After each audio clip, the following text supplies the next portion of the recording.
This week was the remaining class interviews and was supposed to be the week to fix our TAM after the responses from our classmates and David.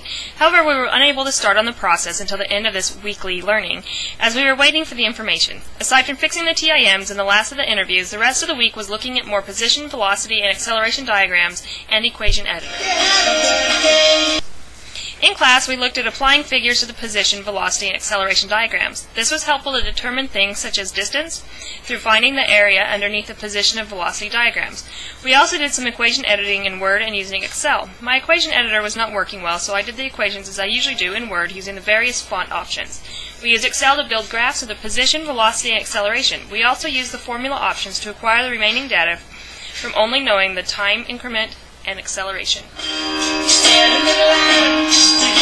I learned about the equation editor as I had never used or seen that before. However, like I said, mine was not loading, so I ended up doing it in Word anyhow. Applying figures to the diagrams was somewhat new and learning about the area, giving the distance. Aside from that, it was a good review to remember some geometry and algebra.